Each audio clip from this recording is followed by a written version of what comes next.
Back to my YouTube channel Mad Home. This is Jinal with you, and today we are going to discuss about the topic that is gynecology basics. So without any further delay, let's move towards our topic. ठीक है, तो सबसे पहले friends, ये gynaecology होता क्या है?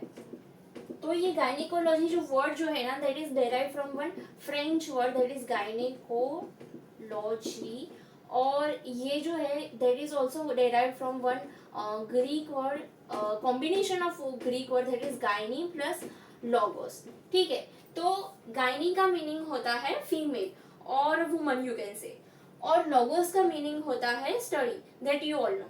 अब अगर कंबाइन करेंगे तो मतलब क्या होगा, that is study of woman और स्टडी ऑफ फीमेल. ठीक है, अब अगर हम थोड़ा सा अपने पास्ट में जाइए और देखिए, जब आप फर्स्ट ईयर में थे तब आप लोगों ने पढ़ा है एनाटॉमी देन फिजियोलॉजी.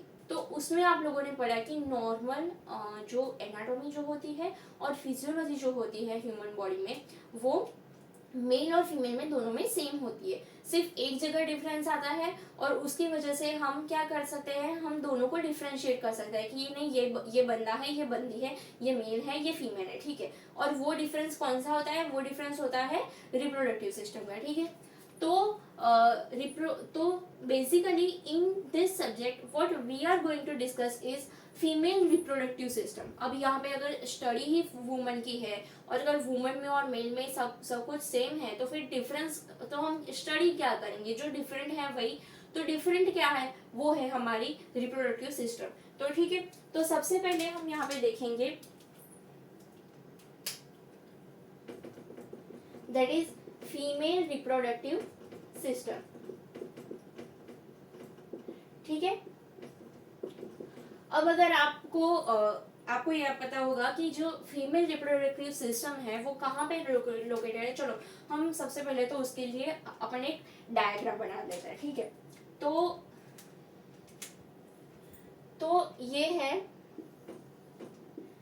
हमारे कनुका का. ठीक है, मैं जहाँ पे ऑफलाइन पढ़ाती हूँ वहाँ पे बच्चों ने ये नाम दिया है, जो भी हम स्टडी करते हैं ह्यूमन बॉडी की, उसमें हम नाम दे देते हैं कनुका का, कनुका की स्टडी. ठीक है, तो ये जो हमारा और अगर फीमेल हुई तो कनुका की, तो ये हुई हमारी कनुका की. ठीक है, तो कनुका की बॉडी में अगर हम रिप्रोडक्टिव सिस्टम बनाएंगे तो कहाँ पर बनाएंगे? फ्रेंड्स, आप लोगों को पता है कि ये जो हमारी जो ह्यूमन बॉडी होती है उसमें ये अंदर से एक ऐसे, ये जो हमारी बॉडी है ये अंदर से एक ऐसे एक खाली ऐसे डिब्बे के जैसी है. ठीक है, हमारी बॉडी के अंदर जो है वो एक फ्री कैविटी है, और उसके अंदर एकदम खाली कैविटी थी जिसके अंदर हमने सब बहुत सारे ऑर्गन भरे हैं. ठीक है, और वो ऑर्गन एक साथ कोऑर्डिनेशन में फंक्शन करते हैं, जिसकी वजह से हमारी ह्यूमन बॉडी जो है वो लाइव रहती है, जिसको हम लिविंग ऑर्गेनिज्म कहते हैं. ठीक है, तो यहाँ पे आपको पता है कि ये जो पार्ट होता है ये होती है हमारी चेस्ट कैविटी. फिर ये जो पार्ट होता है ये होती है हमारी एब्डोमिनल कैविटी. ठीक है, और अगर आपको याद हो तो ये जो एब्डोमिनल कैविटी में ये जो नीचे वाला पार्ट है इसको हम कहते हैं, ये वाला पार्ट इसको हम कहते हैं पेल्विक कैविटी. ठीक है, तो अगर हम ऑर्गन्स की बात करें तो जो भी ऑर्गन हमारे इस कैविटी में सिचुएटेड होते हैं, जैसे कि organs of the GI tract, that is the gastrointestinal tract, that is the digestive system, फिर लिवर बिलियरी सिस्टम, फिर excretory system, that is kidney, ureters. ठीक है, तो वो सब कहाँ पे लोकेटेड है? एब्डोमिनल कैविटी में. लेकिन अगर हम बात करें अपने यूरिनरी ब्लैडर की, ठीक है, तो वो कहाँ पे लोकेटेड होगा? अगर हम बात करें रेक्टम की तो वहाँ वो कहाँ पर है? वो है पेल्विक कैविटी में. ठीक है, तो जो ऑर्गन एब्डोमेन में लोकेटेड है उसको हम बोलते हैं एब्डोमिनल ऑर्गन, और जो ऑर्गन पेल्विक कैविटी में यहाँ पे सिचुएटेड है उसको हम बोलते हैं पेल्विक ऑर्गन. ठीक है, तो आप लोगों को पता है कि जितने बोथ मेल में और फीमेल में जो रिप्रोडक्टिव सिस्टम है वो प्रेजेंट होता है कहाँ पे? कौन सी कैविटी में प्रेजेंट होता है? वो होता है पेल्विक कैविटी में. ठीक है, तो उसको हम क्या बोलेंगे? Pelvic organs. तो थोड़ा सा हम लोग पहले तो रिवाइज कर लेते हैं. अगर हम बात करें फीमेल के रिप्रोडक्टिव ऑर्गन्स के बारे में, तो वैसे तो मेन रिप्रोडक्टिव ऑर्गन्स आते हैं, देन आते हैं एसेसरी रिप्रोडक्टिव ऑर्गन्स, पर अभी हम उतना डीप में नहीं जाएंगे, उसके लिए हम अलग से वीडियो बनाएंगे, that is the video on the anatomy of the female reproductive organs, that is your first chapter in both the subjects gynaecology as well as obstetrics. ठीक है, तो पहले हम देखें, इन जनरल हम बात करते हैं कि जितने भी अगर हम फीमेल के रिप्रोडक्टिव ऑर्गन्स की बात करें तो कौन कौन से आते हैं, आपको पता है, ओवरीज, ठीक है, फिर आता है हमारा यूट्रस, फिर आता है सर्विक्स, वजाइना, ठीक है, और इसके साथ ठीक है, ये इतने ऑर्गन्स, और ये लोकेटेड कहाँ पे होते हैं, पेल्विक कैविटी में। ठीक है, तो ने एनाटॉमी वाले इरा में जाओ, अगर आपको याद होगा तो हम जो क्रॉस सेक्शन जो बनाते थे ना अपनी ह्यूमन बॉडी का, उसमें आपको उसमें याद करो, पहले आता था हमारा यूरिनरी ब्लैडर। ठीक है, ये हमारा ब्लैडर है और ये है यूरेथ्रा, ये यूरेथ्रा है और ये ब्लैडर है। ठीक है, और उसके बाद यहाँ पे आता था हमारा, ऐसे ये आता था, ये आता था यूट्रस। ठीक है, यहाँ पे ये होगा वजाइना, और उसके बाद आता था यहाँ पे रेक्टम, ये हो गया रेक्टम। ठीक है, गायनिकोलॉजी में स्टडी क्या करेंगे हम, फिर से ये cross section first of all study करेंगे। ठीक है, जो आपका जो फर्स्ट जो चैप्टर है anatomy of the female reproductive organs, उसमें हम ये क्रॉस सेक्शन फिर से रिवाइज करेंगे। उसके साथ साथ ये जितने भी ऑर्गन्स हैं, यहाँ पे हमारी ओवरीज हो गई, फिर फेलोपियन ट्यूब्स हो गई या फिर यूट्राइन ट्यूब्स। ठीक है, फिर आ गया हमारा यूट्रस की बॉडी, देन सर्विक्स, वजाइना, और फिर ये हाइमन है, वल्वा, पेरिनियम, इन सब को हम वापस से रिवाइज करेंगे कि ये सब होते क्या हैं और कहाँ पे लोकेटेड होते हैं। तो फिर उसके बाद अभी ऐसे ऑर्गन को हम ऐसे तो रख नहीं सकते ना, उसको जिंदा रहने के लिए, बॉडी के अंदर जिंदा रहने के लिए ब्लड सप्लाई की आवश्यकता होती है। ठीक है, तो इसका ब्लड सप्लाई कहाँ से आता है, इसका ब्लड सप्लाई, फिर आएगा इसका लिम्फेटिक ड्रेनेज। ठीक है, सेकेंड चैप्टर में हम लोग पढ़ेंगे कि इसका ब्लड सप्लाई क्या, पहले तो एनाटॉमी पढ़ लेंगे, फिर पढ़ेंगे कि इन ये जो ऑर्गन्स है उनकी ब्लड सप्लाई कहाँ से आती है, उनकी लिम्फेटिक ड्रेनेज कहाँ पर होती है, फिर आएगी उनकी नर्व्स की बात है। ठीक है, ये जो नर्व सप्लाई होता है वो कहाँ पर होता है, कैसे होता है, ये सब हम पढ़ेंगे। अब इसके बाद तो हमको पढ़ना है वो है उसका डेवलपमेंट कैसे होता है। ठीक है, पहले तो नॉर्मली हमने एनाटॉमी और उसकी ब्लड सप्लाई वो सब पढ़ लिया, उसके बाद हमें जाना है उसकी डेवलपमेंट पे। तो ये जितने भी ऑर्गन है फीमेल रिप्रोडक्टिव सिस्टम, उसकी डेवलपमेंट कैसे होती है। ठीक है, तो डेवलपमेंट कहाँ पर होगी वो हमें पढ़ना है। फिर उसके बाद उस डेवलपमेंट में, अगर डेवलपमेंट में कोई प्रॉब्लम हो गई, कोई जीन म्यूटेट हो गया या फिर कंजेनाइटल कोई ऑर्गन मिसिंग हो जाता है, तो उसको हम कहाँ पर पढ़ेंगे, कंजेनाइटल एनोमलीज में। ठीक है, तो इनकी जो नॉर्मल फिजियोलॉजी जो है वो हमें पढ़नी है। तो रिप्रोडक्टिव ऑर्गन काम क्या करेंगे, रिप्रोडक्शन का काम करेंगे, रिप्रोडक्शन में हेल्प करेंगे। ठीक है, तो अगर आपको याद हो तो रिप्रोडक्टिव ऑर्गन्स जो होते हैं वो किसी के कंट्रोल में होते हैं, किसके कंट्रोल में होता है। अब अगर आपको याद हो तो ये जो रिप्रोडक्टिव सिस्टम आपने जब फिजियोलॉजी में पढ़ी थी फर्स्ट ईयर में, तो आपने पढ़ा था, इसके साथ साथ एक और टॉपिक पढ़ा था कि ये जो डेवलपमेंट जो होता है फिर रिप्रोडक्टिव ऑर्गन्स का, वो स्टार्ट कब होता है, बोथ मेल में एंड फीमेल में। तो आप लोगों ने पढ़ा था कि ये जो डेवलपमेंट जो है इनका वो स्टार्ट होता है कहाँ पर, प्यूबर्टी के टाइम। ठीक है, तो प्यूबर्टी के टाइम स्टार्ट होता है, तो हमको उसके बाद पढ़नी है प्यूबर्टी। अब अगर प्यूबर्टी आपको पता है, प्यूबर्टी में वहां पर भी फिजियोलॉजी में भी आपने डिजीजेस पढ़े थे। ठीक है, तो यहाँ पर भी आपको डिटेल में स्टडी करनी है कि नॉर्मल प्यूबर्टी क्या आएगी और एबनॉर्मल। ठीक है, नॉर्मल और एबनॉर्मल प्यूबर्टी हमको पढ़नी है, पर कहाँ पर, दोनों में नहीं, सिर्फ फीमेल में, क्योंकि ये सब्जेक्ट डील करता है फीमेल से, तो इसमें हम पढ़ेंगे सिर्फ और सिर्फ फीमेल के बारे में, ठीक है। तो प्यूबर्टी पढ़नी है, नॉर्मल कैसे होती है, एबनॉर्मल कैसे होती है, वो हमें पढ़ना है। इसमें हम बहुत सारे डिजीजेस भी देखेंगे कि अगर जिसको हम, आपको याद होगा कि फिजियोलॉजी में आया था प्रीकॉशियस प्यूबर्टी, ठीक है, या फिर डिलेड प्यूबर्टी, तो वो क्या होता है फीमेल में, कैसे होता है, उसको हम डिटेल में पढ़ेंगे इसमें, ठीक है। फिर उसके बाद हमारा आता है कि चलो हमने ये कैसे होते हैं रिप्रोडक्टिव ऑर्गन देख लिया, उनका डेवलपमेंट वो सब देख लिया। अब ये नॉर्मल फिजियोलॉजी, ये काम क्या करता है, ये हमारी बॉडी में क्यों है, इनकी ज़रूरत क्या है हमारी बॉडी में, तो ये जो हमारी बॉडी में प्रेजेंट है तो वो काम क्या करते हैं, तो वो कंट्रोल में होते हैं हमारी neurological, that is nervous system and endocrine system, ठीक है। तो nervous system that is pituitary gland और वो सब जो होते हैं उसके उसके उसके प्रभाव में आकर, उसके इन्फ्लुएंस में आकर ये ऑर्गन्स अपनी फिजियोलॉजी करते हैं, ठीक है, अपना काम करते हैं, रिप्रोडक्शन का काम करते हैं। फिर जो एंडोक्राइन जो हॉर्मोन्स होते हैं उनके बिहाफ पर, इसलिए अगर आपने सुना होगा कि जो एक एज के बाद, आपने सेकेंड ईयर में पढ़ा है ना, पैथोलॉजी में पढ़ा है कि जो सेल्यूलर अडेप्टेशन में after some age in old age we can see atrophy in the reproductive organs. क्यों? क्योंकि हॉर्मोन्स कम हो जाते हैं फीमेल में, और जब हॉर्मोन्स कम हो जाते हैं तो उनका इन्फ्लुएंस जब नहीं मिल पाता है, स्टिमुलस नहीं मिल पाता है ऑर्गन्स को, तो फिर वो क्या करते हैं, वो एट्रोफाइड हो जाता है, ठीक है।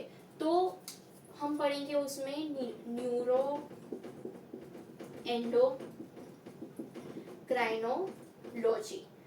किसके रिलेटेड में, रिप्रोडक्शन के रिलेटेड में, ठीक है। ये हो गया हमारा नेक्स्ट चैप्टर। उस न्यूरो एंडोक्राइनोलॉजी मतलब क्या है, नर्वस सिस्टम और एंडोक्राइन सिस्टम, उस वो कैसे स्टिमुलस देती है हमारे रिप्रोडक्टिव ऑर्गन्स को, ठीक है। अब स्टिमुलस मिलने के बाद ये हमारे ऑर्गन्स क्या करेंगे, फीमेल में जो यूट्रस है, एंडोमेट्रियम है, जो वजाइना है, ओवरीज है, वो क्या करेंगे, तो उसमें एक कंडीशन आती है, आप सबको पता है, दैट इज मेंस्ट्रुएशन। आपने सेकेंड ईयर में भी पढ़ा है, तो मेंस्ट्रुएशन के बारे में हमको पढ़ना है। फिर आपको पता है कि ये मेंस्ट्रुएशन है वो कहाँ तक लास्ट करता है, तो वो होता है from puberty till the reproductive age. उसकी जब एंड हो जाती है, रिप्रोडक्टिव एज जब खत्म हो जाती है, तब तक ये मेंस्ट्रुएशन चलता है, ठीक है। और जैसे ही रिप्रोडक्टिव एज हमारी खत्म हो जाती है, तब ये मेंस्ट्रुएशन भी स्टॉप हो जाता है, और उसके चलते जो हमारे हॉर्मोन्स जो है वो भी कम हो जाते हैं, और फिर एट्रोफी हो जाती है ग्लैंड्स की। तो वो जब ये जो पीरियड है जिसमें हमारी रिप्रोडक्टिव एज जो होती है वो खत्म हो जाती है, उसको हम बोलते हैं क्लाइमेटेरिक पीरियड। और वहाँ पे जो जब मेंस्ट्रुएशन स्टॉप हो जाता है तो उसको हम बोलते हैं मेनोपॉज। ये सब जितने भी वर्ड है उससे आप पहले से ही वाकिफ हो, ठीक है। तो मेनोपॉज के बारे में पढ़ेंगे हम लोग। उसके बाद हम क्या पढ़ेंगे, अब इसके बाद ये सब हमने पढ़ा नॉर्मल, ठीक है। तो हमको कहाँ से स्टार्ट करना था, प्यूबर्टी में हमारी डेवलपमेंट हुई हमारे ऑर्गन्स की, ठीक है। और उन्होंने क्या स्टार्ट किया, उन्होंने मेंस्ट्रुएशन स्टार्ट की, और जो जब ये स्टॉप हुई उसको हमने क्या बोला, मेनोपॉज। अब ये जो पीरियड है बिटवीन मेंस्ट्रुएशन एंड मेनोपॉज, उन्हीं के बीच में होती है हमारी रिप्रोडक्शन, ठीक है। और ये जो रिप्रोडक्शन होता है वो फिर फर्दर कहाँ पर लेके जाएगा, इट लीड्स टू प्रेगनेंसी। तो प्रेगनेंसी के बारे में जब हम स्टडी करेंगे वो एक अलग ही सब्जेक्ट है, दैट इज योर ऑब्स्टेट्रिक्स, ठीक है। लेकिन यहाँ पे हमको प्रेगनेंसी स्टडी नहीं करनी है। यहाँ पे हमको क्या स्टडी करना है कि ये जो मेंस्ट्रुएशन और मेनोपॉज के बीच का जो पीरियड है, जिसको हम रिप्रोडक्टिव पीरियड भी कहते हैं, इसके बीच में जितनी भी प्रॉब्लम्स होती है फीमेल में related to all abnormal pathological problems in female between menstruation till menopause, वो सब हमको यहाँ पर स्टडी करनी है, ठीक है। कि आपके पास कोई गायनेकोलॉजिकल पेशेंट आता है, आपको कैसे पता चलेगा कि ये पेशेंट गायनेकोलॉजी का पेशेंट है, जब वो फीमेल अपने रिप्रोडक्टिव एज में होगी, उससे आपको पता चलेगा कि ये जो पेशेंट है वो गायनेकोलॉजी का पेशेंट है, ठीक है। तो और उसका जो केस वो जैसे आपको देगी कि अगर रिलेटेड टू रिप्रोडक्टिव ऑर्गन्स जो और उसके फिजियोलॉजी के रिलेटेड कोई प्रॉब्लम होगी तो आपको पता चलेगा कि ये गायनिकोलॉजी के रिलेटेड जो पेशेंट है, ठीक है। तो ऐसा पेशेंट अगर आपके पास आता है तो आप उससे कैसे डील करते हो वो हमें पढ़ना है यहाँ पे, और उस चैप्टर का नाम है एग्जामिनेशन, ठीक है। तो हमें पढ़ना है examination of the gynaecological patient, ठीक है।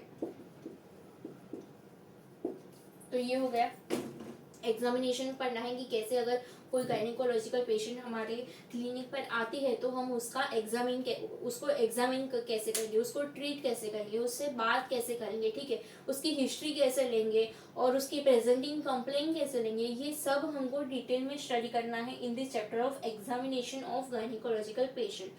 अब समझ लीजिए कि हमने एग्जामिन कर दिया उसको, उसके बाद हमने उसको मतलब एग्जामिन में हमको थोड़ा बहुत आइडिया आया, हमने प्रेजेंटिंग कंप्लेंट दी, हमने हिस्ट्री ली और हमने खुद अपने हाथों से इंस्पेक्शन, पाल्पेशन, ऑस्कल्टेशन ये सब किया हमने, ठीक है, परकशन ये सब हमने किया। और उसके बाद हमें कोई हम किसी डायग्नोसिस पर पहुंचे, लेकिन हम श्योर नहीं है इसके बारे में और हमको कंफर्म करना है ये डायग्नोसिस। तो कंफर्म करने के लिए हम क्या कराते हैं, किसी भी इन जनरल, नहीं गायनेकोलॉजी में ऐसा नहीं, इन जनरल अगर हमको किसी भी डायग्नोसिस को कंफर्म करना होता है तो हम क्या करते हैं, हम लेबोरेटरी इन्वेस्टिगेशन कराते हैं, ठीक है। तो इसमें भी आगे हम करेंगे लेबोरेटरी इन्वेस्टिगेशन। तो लैब इन्वेस्टिगेशन, फिर आता है हमारा रेडियोलॉजी डिपार्टमेंट। रेडियोलॉजी में क्या आएगा हमारा, ठीक है। तो after coming towards any diagnosis, उसके बाद हमने पेशेंट को भेजा किसी लैब इन्वेस्टिगेशन के लिए, रेडियोलॉजी एग्जामिनेशन के लिए, सोनोग्राफी के लिए, ठीक है। तो वो सब हमें एक अलग चैप्टर में पढ़ना है तो वो हम पढ़ लेंगे, ठीक है। तो यहाँ पर इतना हुआ। उसके बाद आता है हमारा, अब टेस्ट करवाने के बाद वो फीमेल हमारे पास आती है कोई कंफर्म डायग्नोसिस लेके उस रिपोर्ट्स में, ठीक है। तो कंफर्म डायग्नोसिस में क्या क्या हो सकता है आप खुद सोचो कि किसी भी गायनेकोलॉजिकल पेशेंट में डायग्नोसिस में क्या हो सकता है। तो सबसे पहले तो डिजीज कंडीशन की अगर हम बात करें तो पैथोलॉजी को याद करो। पैथोलॉजी में सबसे पहले हमने कहाँ से शुरुआत की थी, तो सबसे पहले तो आता है इन्फेक्शन, ठीक है। तो सबसे पहले आता है इन्फेक्शन, आता है इन्फ्लामेशन, आता है ये क्या है, जनरल पैथो के टॉपिक्स है। तो इन्फेक्शन जनरल माइक्रोबायोलॉजी का टॉपिक, इन्फ्लामेशन जनरल पैथोलॉजी का टॉपिक। तो ये बहुत सारी बेसिक चीजें हैं हमारी पैथोलॉजी के, ठीक है।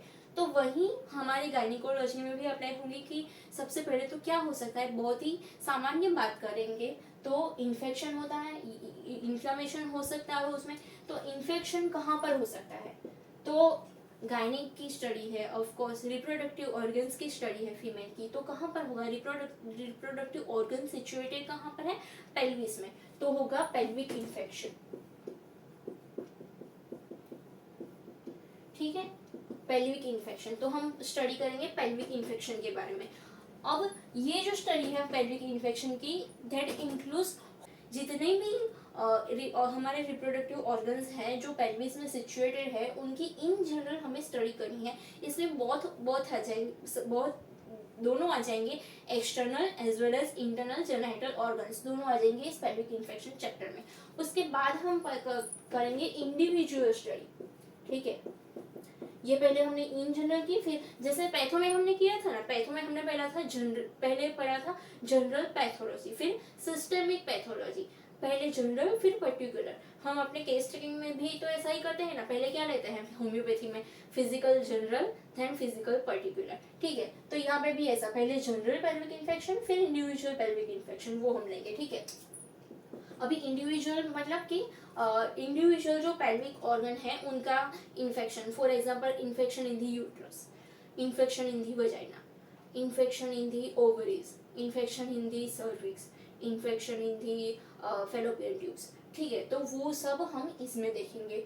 उसके बाद आया हमारा इन्फ्लामेशन। तो इन्फ्लामेशन में क्या हो सकता है, इन्फ्लामेशन में हम पढ़ सकते हैं यूट्रस में जो सबसे कॉमन जो इन्फ्लामेशन होता है वो होता है एंडोमेट्राइटिस, ठीक है, तो वो हम पढ़ेंगे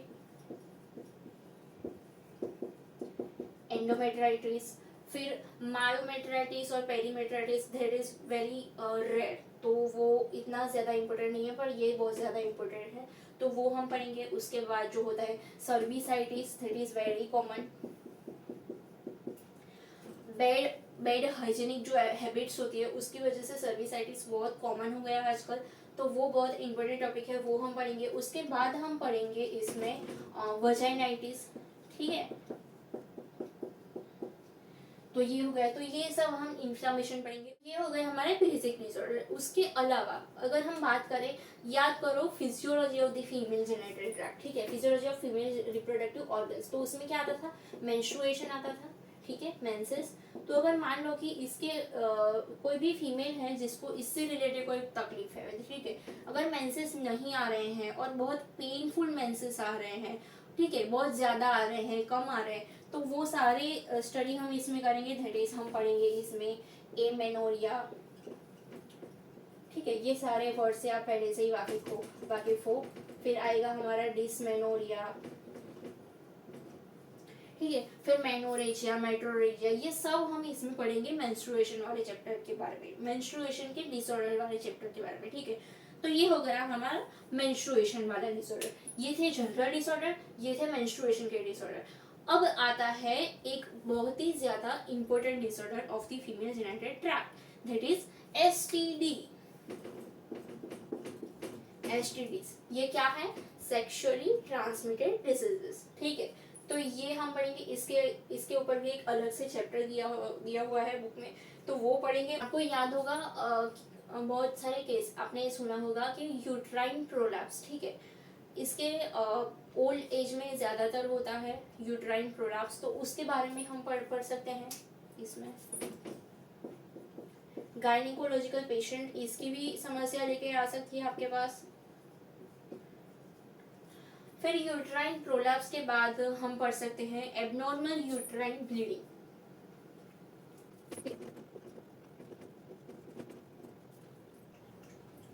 अब एक चीज याद रखनी है आपको कि अगर कोई लेडी प्रेग्नेंट है और प्रेगनेंसी के दौरान उसको कोई एबनॉर्मल ब्लीडिंग होती है, तो ऐसा ज़रूरी नहीं कि हर वक्त वो ब्लीडिंग मिसकैरेज ही हो, कई बार कुछ और रीज़न की वजह से भी ब्लीडिंग हो जाती है, तो ये हमारे इस सब्जेक्ट में नहीं आएगा, वो आएगा ऑब्स्टेट्रिक्स में, ठीक है। यहाँ पर जो एबनॉर्मल यूट्राइन ब्लीडिंग पढ़ रहे हैं वो किससे रिलेटेड है, नॉन प्रेग्नेंट स्टेट के रिलेटेड। तो जब कोई लेडी प्रेग्नेंट नहीं है उस वक्त अगर उसको कोई एबनॉर्मल यूट्राइन ब्लीडिंग हो रही है, मान लो कि प्यूबर्टी से पहले अगर हो रही है या फिर मेनोपॉज के बाद हो रही है, ठीक है, या फिर रिप्रोडक्टिव एज में ही हो रही है, लेकिन एक बार हमारा मेंसेस आ गया है, 28 दिन का अंतर होता है, ठीक है, एक बार आता है, उसके 28 दिन बाद दूसरा साइकिल, फिर तीसरा, ऐसे होता है, लेकिन उसके बीच में अगर उसको एबनॉर्मली कोई यूट्राइन ब्लीडिंग हो रही है तो वो हम इसमें पढ़ेंगे। फिर उसके बाद हमारा एक और टॉपिक आता है that is very very very very very important, वो फुल क्वेश्चन में आता है आपके एग्जाम में और बहुत ही ज़्यादा इम्पोर्टेंट है, वो 15 या फिर 20 मार्क्स के लिए आप लोगों को पूछा जा सकता है, तो इसको तो प्रिपेयर करना ही है हमें। और ये इतना ज़्यादा इम्पोर्टेंट इसलिए है क्योंकि उसके पेशेंट भी आजकल बहुत ज़्यादा आता है। तो वो कौन सा टॉपिक है, इनफर्टिलिटी, 5 स्टार टॉपिक इनफर्टिलिटी, वो हम पढ़ेंगे इसमें गायनिकोलॉजी में, ठीक है। तो अगर आपको याद हो तो इनफर्टिलिटी क्या होती है कि जब कोई कपल कंसीव नहीं कर पाता है, प्रेगनेंसी कंसीव नहीं हो पाती है, तब हम उसको बोलते हैं इनफर्टिलिटी, ठीक है। लेकिन अभी अगर किसी को प्रेगनेंसी अवॉइड करनी है तो वो क्या करता है, हम ये एफएमडी में पढ़ चुके हैं, फॉरेंसिक मेडिसिन साइंस में हम पढ़ चुके हैं, तो वो भी हम इसमें डिटेल में पढ़ेंगे, दैट इज कॉन्ट्रासेप्शन, ठीक है, कॉन्ट्रासेप्शन हम लोग डिटेल में पढ़ेंगे इसमें। इसके बाद आता है हमारा that is advance level pathology, that is tumours, ठीक है, नियोप्लेजिया में आपने पैथोलॉजी में पढ़ा था, जनरल पैथोलॉजी में। तो ये जो ट्यूमर्स होता है ये हमारे रिप्रोडक्टिव ऑर्गन्स में भी हो सकता है फीमेल में। तो अगर उसमें होएगा तो वो स्टडी आएगी अंडर गायनिकोलॉजी, और उसमें हमें 2 टाइप्स के ट्यूमर्स पढ़ने हैं। One is malignant and other one is benign. तो बिनाइन ट्यूमर पढ़ेंगे हम लोग, मैलिग्नेंट पढ़ेंगे। बिनाइन में हम सभी जगह के ट्यूमर्स पढ़ेंगे, like benign tumours of ovaries, benign tumours of fallopian tubes, benign tumours of uterus, benign tumours of cervix और बिनाइन ट्यूमर्स ऑफ वजाइना। तो ये हम इसमें पढ़ेंगे। उसके बाद बिनाइन के बाद जो स्टेज जो आती है किसी भी बॉडी में, वो क्या आती है, प्री मैलिग्नेंट, ठीक है। बिनाइन के बाद आती है, यहाँ पे लिख देते हैं प्री मैलिग्नेंट, ठीक है।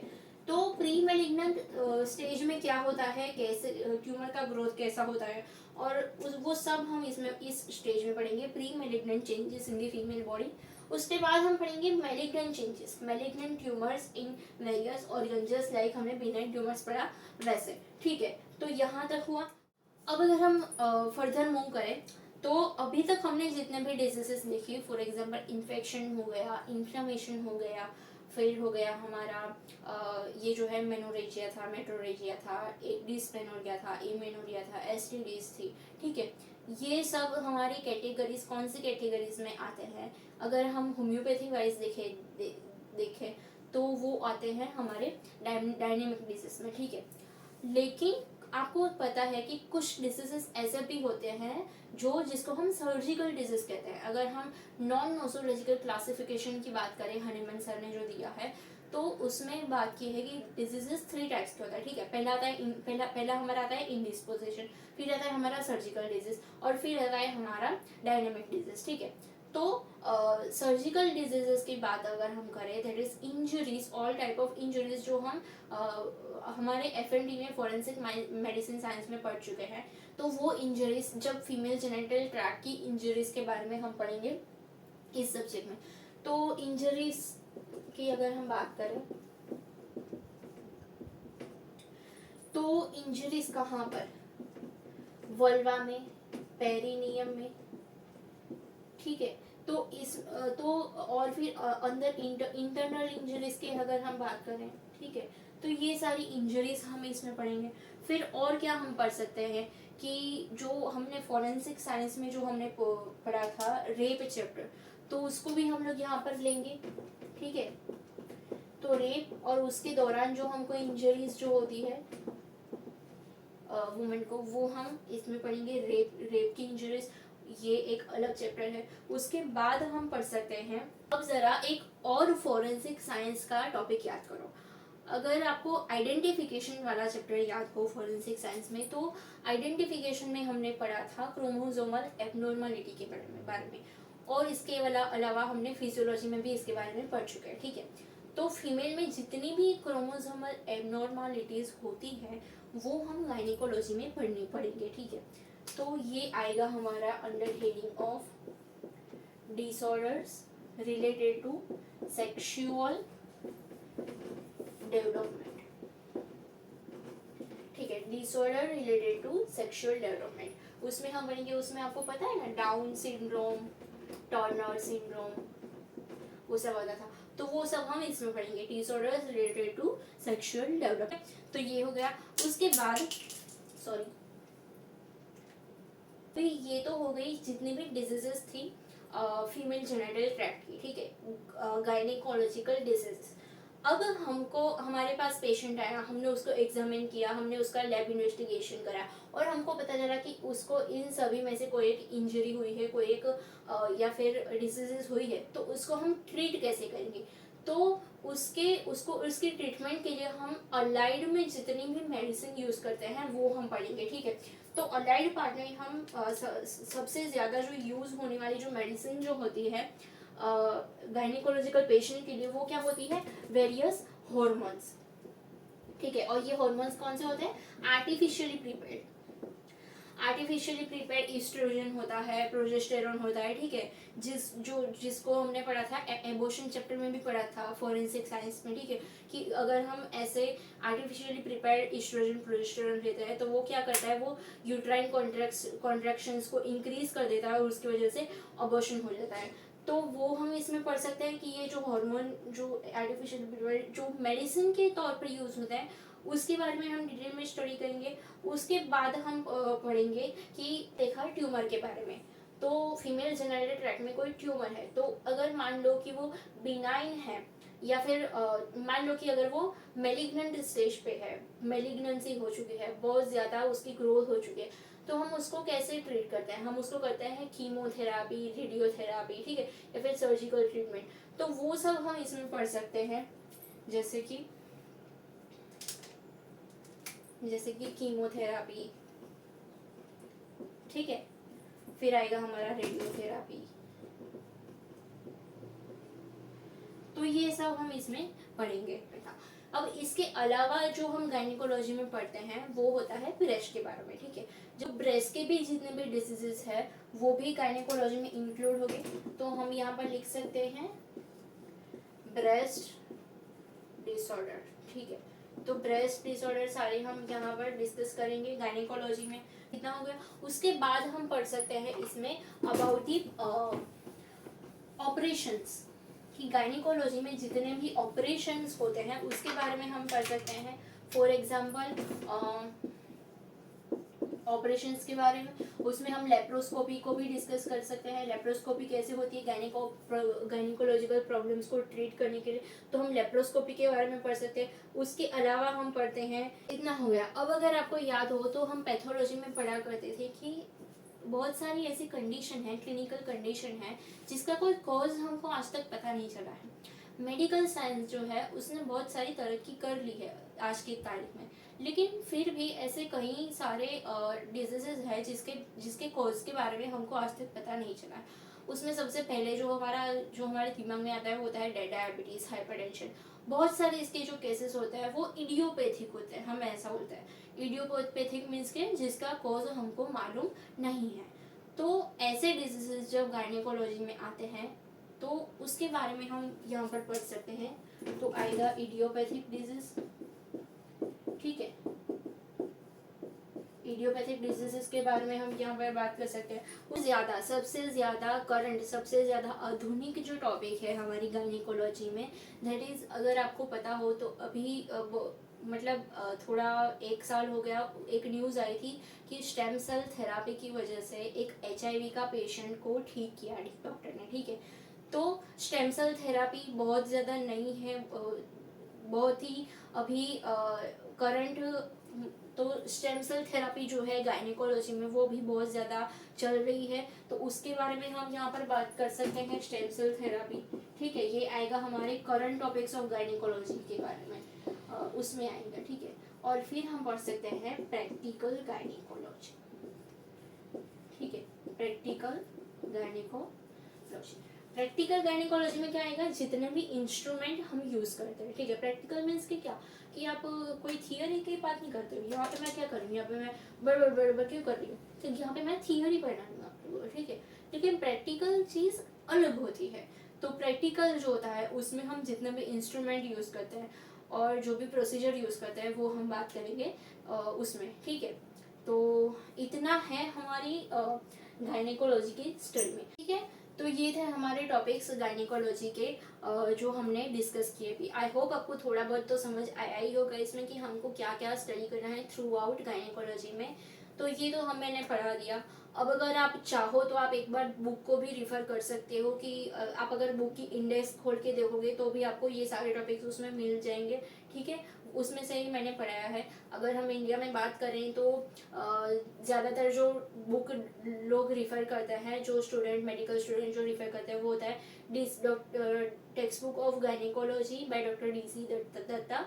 और फिर उसके बाद आती है हमारी textbook of gynaecology by doctor Shaw. तो आपको जो भी अच्छी लगे आप रिफर कर सकते हो।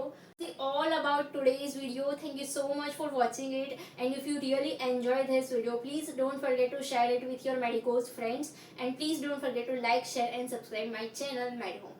Thank you so much, bye, मिलते हैं नेक्स्ट वीडियो में, बाय।